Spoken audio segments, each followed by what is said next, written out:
పరలోకమందున్న దేవునికి స్తోత్రములు. ప్రభు యొక్క నామములో మీకు వందనములు.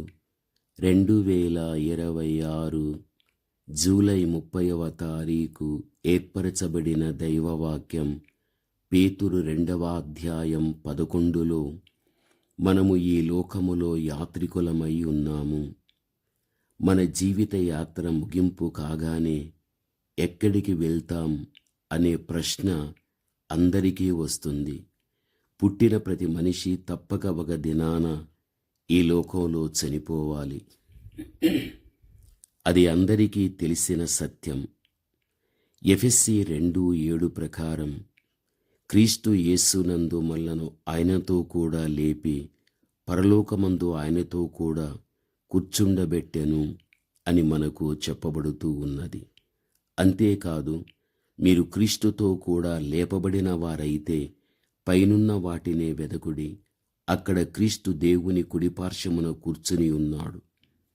మనకు జీవమై ఉన్న క్రీస్తు ప్రత్యక్షమైనప్పుడు మీరును ఆయనతో కూడా మహిమయందు ప్రత్యక్షపడుదురు అని దైవ వాక్యములో మనము చూస్తూ ఉంటున్నాం.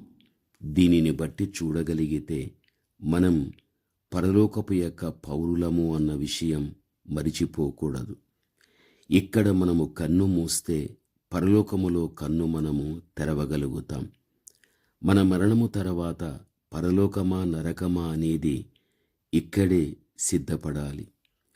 ఈ లోకం మట్టుకే క్రైస్తవులుగా జీవిస్తే మనకంటే దౌర్భాగ్యులు వేరొకరు ఉండరు. మీరు గమనించండి, జెబెదయి కుమారుల తల్లి సలోమి పరలోకాన్నే తనను గురించి ఎంచి జీవించింది.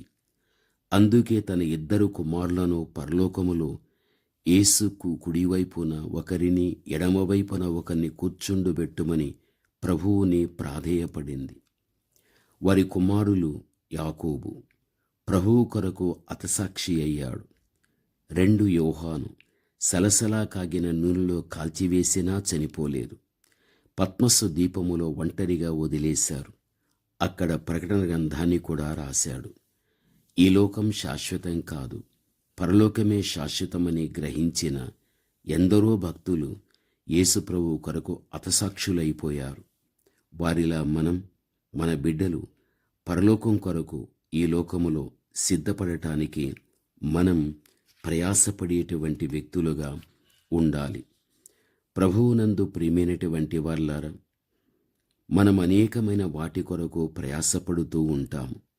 లోక సంబంధమైన దీవెనలు, ఆశీర్వాదాలు ప్రభువు నుండి పొందుకోవాలని ఆయనను గోజాడుతూ రోదిస్తాము. కానీ అవసరమైనది శాశ్వతమైన రక్షణ కొరకు కన్నీరు కార్చము. మన ఇంటి వారందరినీ కూడా రక్షణలో రావాలని ఒక గొప్ప ఆశతో వారి విషయమై మనము రోధించేవారుగా ఉండాలి. మన సంఘం కొరకు, మన సమాజం కొరకు, ఇరుగు పొరుగు వారి కొరకు గొప్ప భారాన్ని కలిగి వారి రక్షణ విషయమై మనం ప్రార్థించే వ్యక్తులుగా ఉండాలి. అందుకనే దేవుడు రోదన చేయునటువంటి స్త్రీలను కనుగొనుడి అంటున్నాడు. రోదన అనగా మామూలు ఏడ్పు లాంటిది కాదు. తట్టుకోలేని విషమ పరిస్థితి ఏర్పడినప్పుడు రోదన చేస్తారు. ఇక సమయము చాలా కొద్దిగా ఉంది. లోకం పాపముతో నిండిపోయాది. అట్టి ప్రజలను రక్షించటానికి స్త్రీలు, పురుషులు రోదన చెయ్యాలి. మామూలు శక్తి లేని ప్రార్థనలు కాదు, హృదయ భారంతో రోదనం చెయ్యాలి. తెలివి కలిగినటువంటి స్త్రీలను కనుగొనుడి అనగా దైవజ్ఞానము కలిగిన స్త్రీలు రోదిస్తూ కన్నీటితో ప్రార్థించు స్త్రీలు లేవాలి. పురుషులు కూడా లేవాలి. ప్రభువునందు ప్రియమైన వాళ్ళారా, ఇటువంటి చక్కని అనుభవాన్ని మనము కలిగి ఉన్నప్పుడు అనేకులను మనము రక్షించుకోగలుగుతాం. ఎస్తేరు ఉపవాస ప్రార్థనలు, కన్నీటి ప్రార్థనలతో తన యూదా జాతినంతా కూడా రక్షించుకోగలిగాది కదా. యోబు తన కుమారులు, కుమార్తెల నిమిత్తం తాను కూడా దేవుని సన్నిధానములో అనగా అరుణోదయాన దహనబలి అర్పించాడు కదా. పరిశుద్ధ గ్రంథంలో మనము చూడగలిగినట్లయితే స్త్రీలైన పురుషులైన ఎంతోమంది ప్రార్థనకు ప్రాధాన్యత ఇచ్చి గొప్ప కార్యాలను చూడగలిగారు. ఈ రోజున దేవుని కుమారుడవు నీవు, దేవుని కుమార్తెవు. నీ ఇంటిని, నీ సంఘం, సమాజం, ఇరుగు పొరుగువారు పాపము ద్వారా ఆత్మీయ జీవితములు ఎందరో నశించిపోతున్నారు.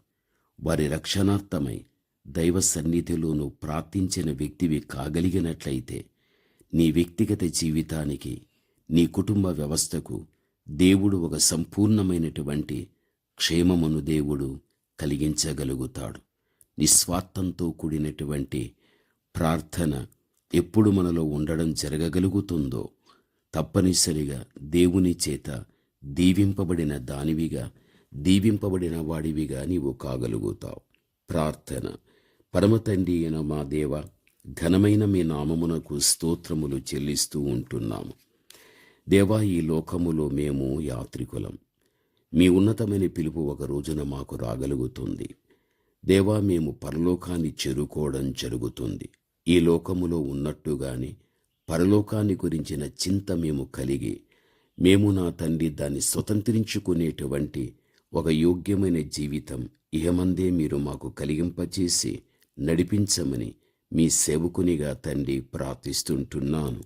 మీ మాటలు వినుచున్న ప్రతి బిడ్డ కూడా తండ్రి ఈ మాటల చేత తండ్రి ధైర్యాన్ని తెచ్చుకుని ముందుకు సాగని, ఈ వాక్యం తాము వింటూ తాము బలపడుతూ ఇదే వాక్యాన్ని అనేక మంది వ్యక్తులకు మీ బిడ్డలో పంపగలిగి వారి మేలు కోరేవారినిగా చేయండి. ఆ మనస్సు నడిపింపు మీ బిడ్డలకివ్వండి. యేసు నామములో ప్రార్థన చేస్తున్నాము తండ్రి. ఆమేన్.